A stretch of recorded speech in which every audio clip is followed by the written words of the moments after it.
call on stage Rennie Ramnarine. Within recent years, Rennie Ramnarine's health has deteriorated, and though he has been forced to relinquish some of his responsibilities and can no longer perform as he used to, Rennie tells me about life as a renal patient, his experience with dialysis, and how he's working to overcome what many would consider their greatest fear. This is Appetite for Discussion TT with me, Karen Das, and Rennie Ramnarine.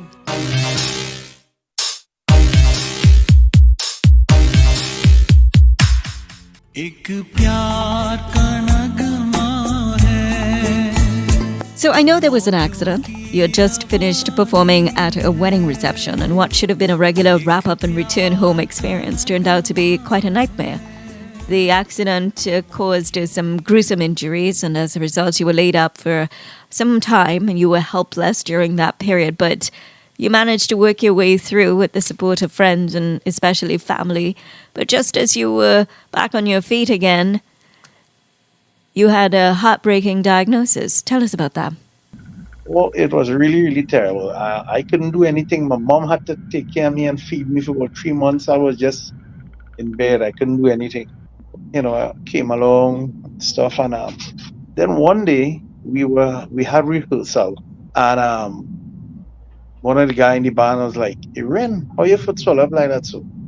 And I didn't realize that. Then I looked down and I looked at my feet. I was like, "What is this, boy?" So I sat down on a chair and I put another chair in front, put up the foot, and by the next day it went down, and I didn't think much of it.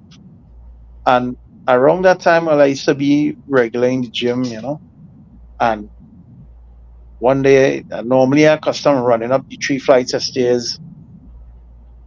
Time I reach on top one day, I was like, blowing like if I just run a marathon. I was like, what's really going on here with me, boy? Put me on a stronger meds a couple weeks after, same thing, pressure not going down.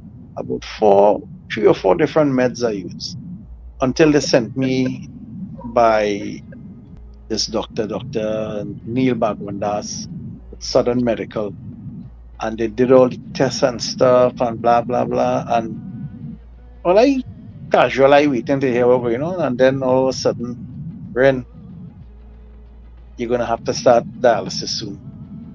I froze. I was like, what? Yeah, your kidney function is like about 12%. And I froze. I came home like I was in a daze. I couldn't think straight, and I was in. It's like you're climbing Mount Everest, and all of a sudden, as you almost reach it up, something knocked you all the way down. And I just couldn't believe what I was hearing.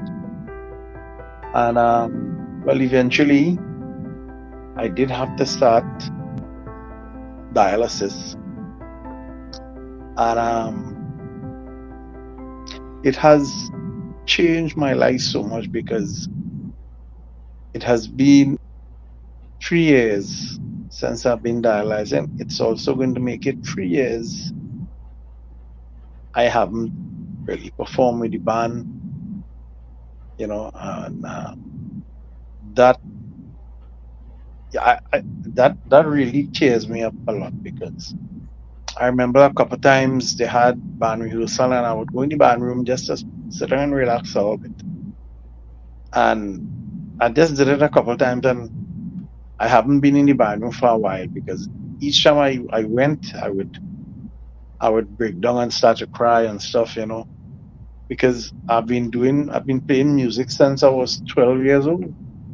I mean, this is my bread and butter, my livelihood, my whole life. It means so much to me, and not just the music, it's the whole thing about the band, the family. We like a family, traveling together all over the world, hotel, this, that, and so everything really, it had a huge impact on me. And I've come to terms with certain things, and I try my best now to try and be as positive as possible. That must have been really difficult for you to accept. And that kind of loss is difficult to cope with, almost torturous for an artist, and not being able to fully participate in things that once brought you so much joy. You look at your siblings, you look at your relatives, you look at other band members, and you're looking at yourself, and you don't see that person anymore, at least at this point in your life. I mean, I'm curious, what goes through your mind when you're by yourself? What do you think about when you're immersed in solitude? Well, Karen, to be quite honest with you, the band, being in the band and touring and all of that was my life. That was everything. That was all the fun, all the laughter, everything, you know. So now, most of the times when I'm alone, I have to say praise God for the life I had prior to all of this, with the band traveling all over and experiencing, so much goodness and happiness and joy. I spend a lot of time now reminiscing about, sometimes I would come, like when I come home, normally what I do when I come home from dialysis and shower up and stuff, it always leaves you very, very weak and tired and you're feeling nauseous and all that.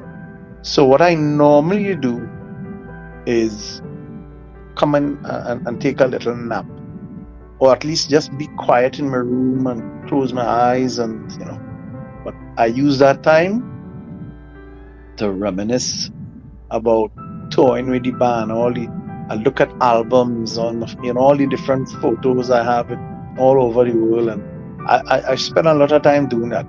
And the other thing I do, and which has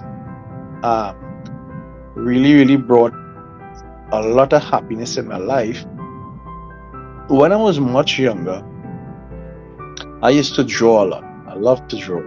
Oh, really? Yeah, I used to draw a lot. That was, I'm talking about when I was young, like teenager, And then, I just stopped. You get older, you get married, you get busy with work and life and everything. And then, after so many years, I have a little 2-year-old. Well, my eldest daughter, Samara, she's studying law. My second daughter, Samia, she's at St. Joseph Convent. She'll be 17 later on the year. And I have a 2-year-old who she just turned 2 in January. Ravina Marie. And one day, well, she into Minnie Mouse, Mickey Mouse, all them things when she was a little younger. And everything is Minnie Mouse, Mickey Mouse. How you call the show? Yeah, Mickey Mouse Clubhouse or some kind of. Yes. All of that, And so after all these years of not drawing and thing, Gil, one day I was like, let me draw a Minnie Mouse for her. So long, I went out and I bought color pencils and crayons, and it's not crayon, sketch pad and all these things. So I came home and I drew it for her. And when I'm looking at it now, I was like all these things all these flashback came back, like all these drawings I used to do back then. And then she was so excited when she got the drawing. I did a Goofy for her. After drawing Goofy, now she excited. I did Donald Duck for her. And then that was it. After those 3 drawings, like I just can't stop. I'll send you after, so you'll see. There's a lot of drawings. Any little chance I get now, I take. I spend a lot of time drawing because it keeps me from being just sitting down here being lonely and sad and depressed. And I love to draw. It's something I always love to do.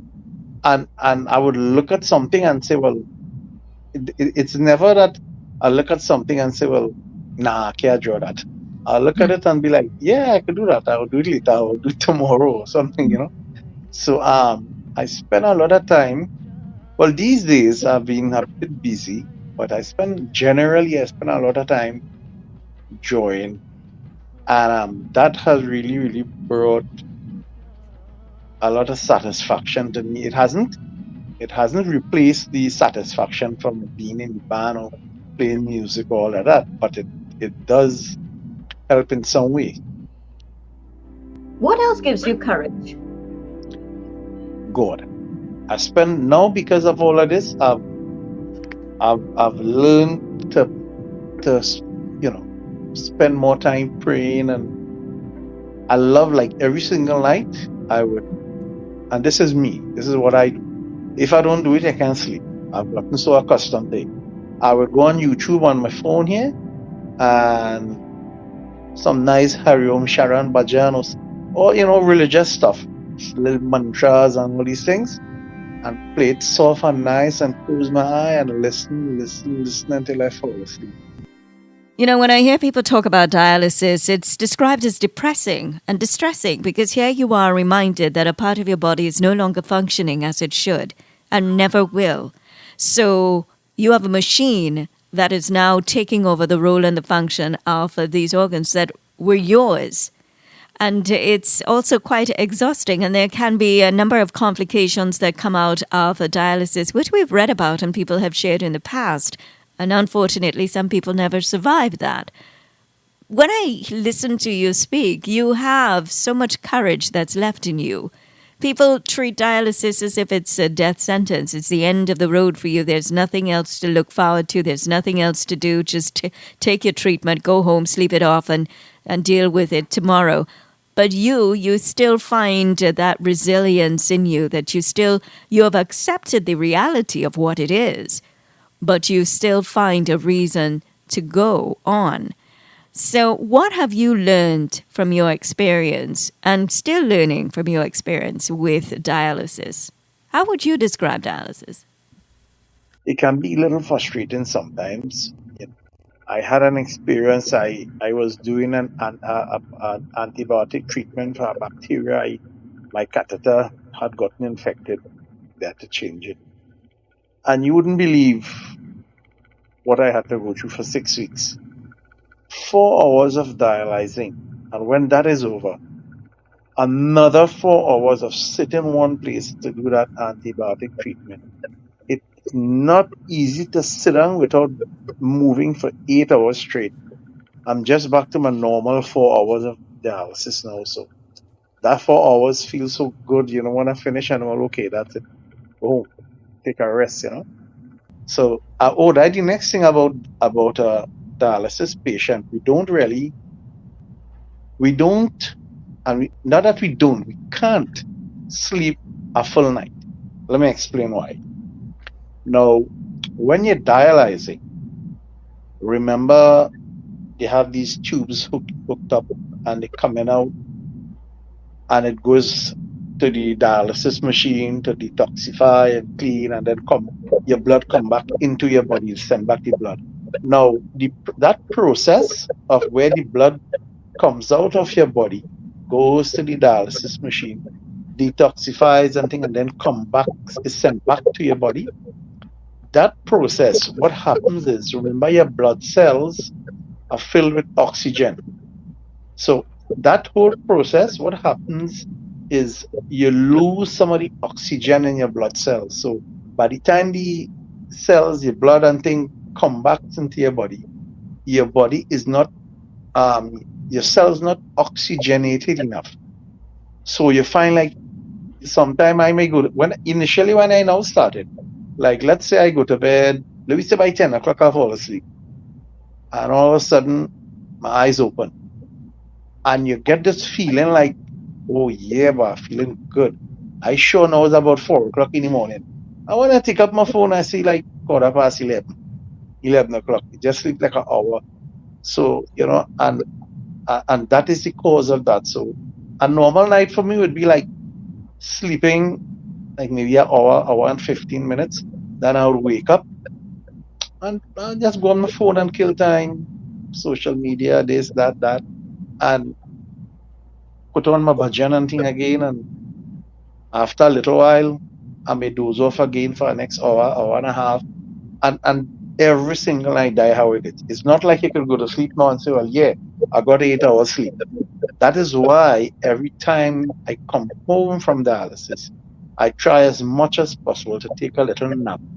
If I sleep for an hour, hour and a half, it helps, to make up for all the lost sleep, But I imagine you would have had to make some serious adjustments to your diet. Yeah, a lot of adjustments with the food because there are certain foods you have to leach. Leaching means it's a process where like starchy food like provision and stuff, and most of your food like your body and most of the things you eat you have to leach it. Leaching is where, like for instance, let's say I'm feeling to eat a nice piece of yam or something. They have to soak it in water in a big basin of water overnight. And the next morning I'll empty out that water and then boil it in some more water and then empty it and then cook it. It gets rid of about 40 to 50% of the potassium in it. Because we have to eat food low in potassium, low in phosphorus. And then well your salt intake is very, very minimal. Just like a pinch of salt in your food. Sometimes there are certain food I don't really care for the salt, like for instance pumpkin. Once you put your season up nice and put a little garlic and all these things, I get accustomed with the taste. And then there are certain foods you put a little bit of salt. Little bit. But and there are a lot of fruits. Now I used to love to eat all different kind of fruits. I love my fruits.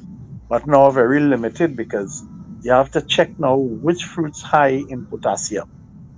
Because once it's high in potassium, you can't have it. Like bananas and all these things. Now they tell you something as a dialysis patient, you base your diet on your blood works. We have to do blood works regularly, like every 3 months at least, to check your blood, check the potassium and phosphorus level and all the other stuff. So, like for instance, if I do blood work now and my potassium and my phosphorus high, a bit high,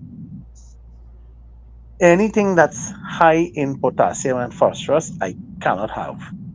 Now, if I do my blood work and my potassium level drop back and it's good and the phosphorus good, well, then I can take a chance and eat a little half a banana and a little piece of this and a little piece of that. But you can't overdo it. So, like again, girl, after a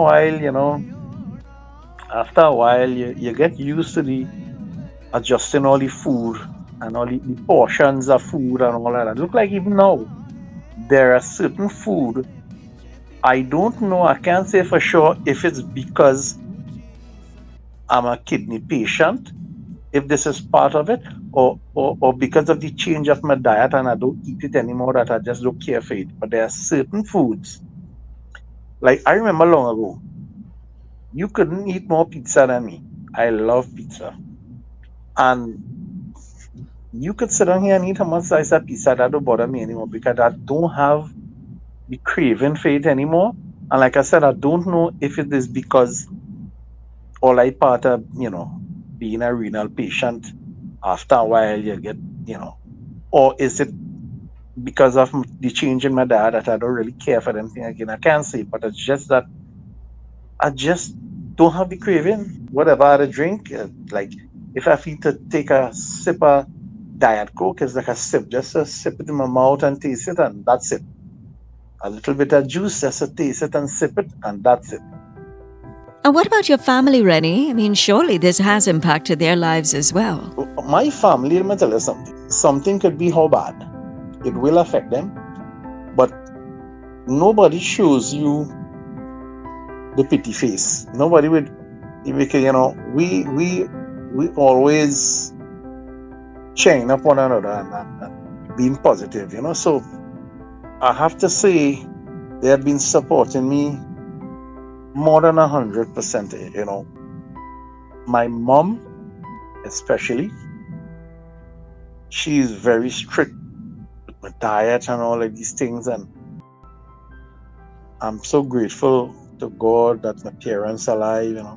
If my parents weren't alive, I don't know, I probably might have go as well too. Because My mother very strict when it comes to the food I have to eat and the portion and this, and she measuring everything and reaching everything and this and that, everything perfect, So I'm so grateful for that. And like I said, my brothers, I have the support ever since, and I don't think that will ever stop. They're always there to support me. They don't make me feel like I'm a burden, or they pity me, or how you're sick now, you care this, you care that. No, not like that. We're pretty normal. And your children? Well, I remember the first time when I told my kids, it was tough on them, but I, put on a brave face for them. I always try to be positive for them. Sometimes when we spending time together, I try as much as possible to be normal, make a little joke and laugh and this and that. And my kids, they did pretty well in school and still doing very well. And I try as much as possible not to let this illness distract them from their studies and stuff. So that's why I'm always laughing and joking around them, being positive, always some silliness, So, but they know the severity of my illness, and I already told them, I said, we don't know if next year will happen or what's going to happen, but I say right now we're here and we having fun today, and let's always keep it like that, today. I don't know if none of us knows if tomorrow will ever come, so we have to I always tell them, I say, you're living today, make the most of today, do the best you could do today, make somebody smile today, be happy today, and learn. I said, before you could love anybody, one thing I always teach them, before you could love anybody, learn to love yourself first. But they're very understanding and also they're very supportive.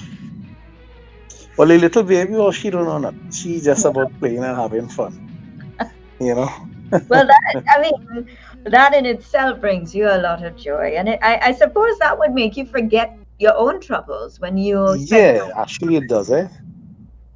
She's so much fun to be around. But this last question of mine, it's a loaded one, but I'm sure a lot of people are wondering the same thing. When you go for dialysis, Rennie, you have your circle of friends, your nice little community. You all talk with each other. You give each other courage. You share light moments together. You look forward to seeing your friends there. But let's be honest. One day you go and you realize that your circle has gotten smaller. Someone isn't there anymore. And you realize that you've lost a friend of yours to renal failure. That person had succumbed. How does that make you feel? Does that not scare you, Rennie? Well, yes and no. Yes, it scares me because, like I said, I keep asking myself, who's next? Would it be this one, that one? Would it be me? But then again, I was like, like I was telling some friends the other day, I say, it's funny that this sickness, there has never been a day where I sat down and got so depressed and cry and ask God, or why me? I just, now I was born a pessimist. I don't know how I just get so optimistic. I just totally changed because there was never a day, like I said, that I asked God, well, why me? Why do we do this, be like this for? I just, it's like, okay, this is something just like everything else in my life I have to deal with, So and basically that's it. I deal with it every day on a daily basis because this is my life now, and as much as I wish I wasn't sick, or I could get a kidney transplant, the reality is I'm not 100%, and I don't know if I'll ever get a kidney transplant or when I'll get it. This is the reality right now. This is me, and I have to adjust my life.